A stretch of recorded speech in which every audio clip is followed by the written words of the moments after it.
They have met our requirements. We've met with them, met our requirements for our contractual agreements we have with them, and we're satisfied with what we need to do legally for us as a festival, and we're coming forward to the commission to ask a special exemption for to be your bring your own event for the Toad Lake Festival in April.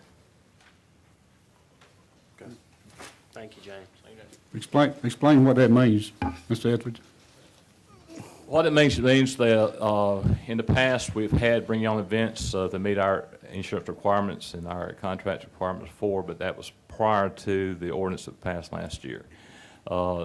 Since that had happened, last year when they came out to the festival, they used a third party that had a special alcohol license. This allowed the customer to come to the event to bring their own.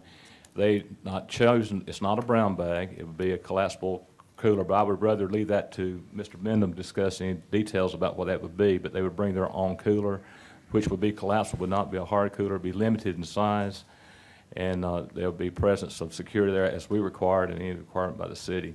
But any direct questions about how they would do their event, I would like to pass that on to Mr. Mendham to speak on behalf of Toad Lake. James, before the ordinance was passed in 2011, were there any functions at the Peanut Festival in which it was a bring your own type of venue? Yes, we had music festivals there before that had bring your own prior to the ordinance.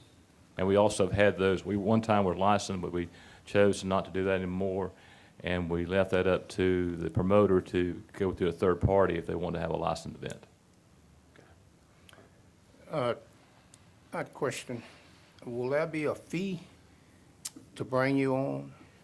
I would defer that to the Toad Lake event to discuss that. All we want to do is make the event,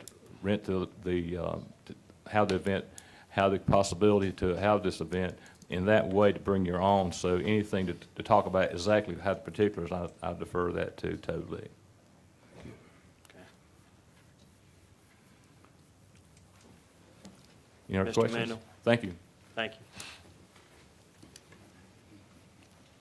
Thank you. I appreciate the opportunity. I'm Cliff Mendham. I'm here on behalf of Mr. Gilbert and the festival itself.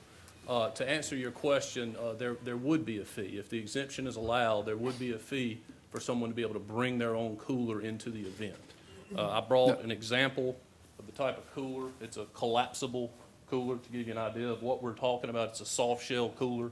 But to answer your direct question, yes, there would be a fee that they're talking about charging to be able to bring your own cooler in. Will the city share in the proceeds from those fees? There has not been any discussion in regards to the city sharing that. I'm not sure if the city would want to take on that liability because of the liability. We're currently under the requirements for the Peanut Festival. We have $15 million from their requirements in general liability. We went beyond that a step further and went ahead and got $20 million in general liability coverage just to go ahead and address that issue. But I don't believe that's been talked about before, any kind of revenue sharing or not. I'm not saying it's off the table. That's the first I've heard of that. Yeah, that is a concern. If there is a revenue from bringing you on, I think those who provide security and other services should share in that revenue. And I just wanted to put that here. So if there's a $5 fee, then there should be a certain amount of that $5 from each bring you on that the city of Dothan should share in. And I just wanted that to be a thought. Okay. Well, I appreciate that, and certainly, we're willing to consider anything we need to do to satisfy the city. I will tell you that. Let me say this. I agree with Commissioner Newsom on this. How much revenue are we anticipating, roughly? You got any idea? I don't have any idea of the total revenue.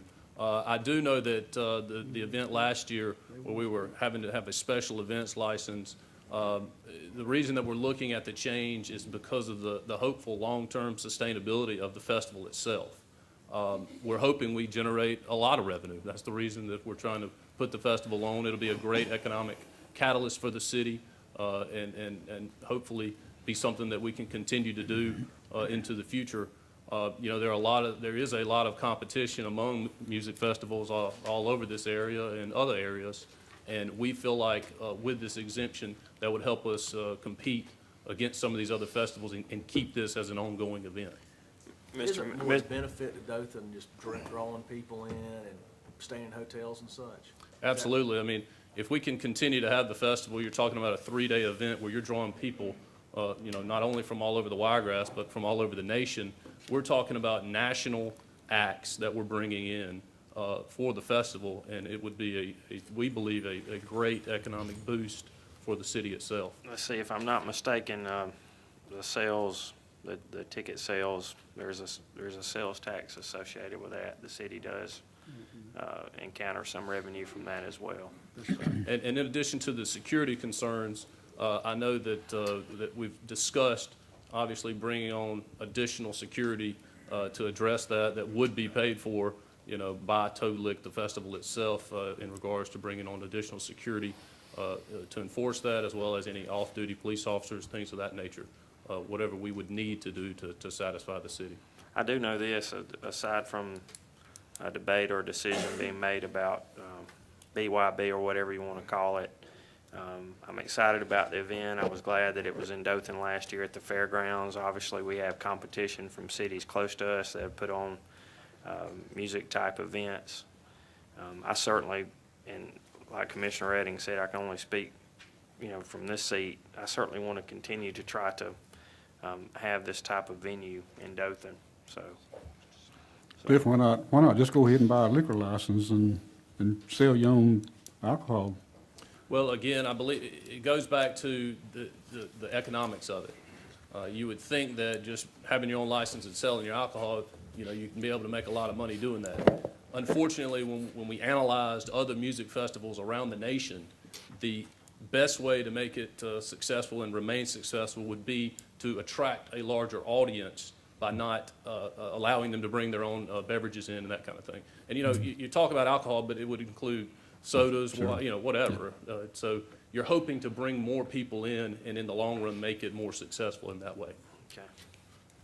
Okay, thank you. Thank you. Appreciate it. Thank you. Wait, he's not signed up for privilege as of before. We're not going to get into this discussion today at this meeting. So you sign up for privileges under the floor if you'd like next time. All right, anything else, City Manager?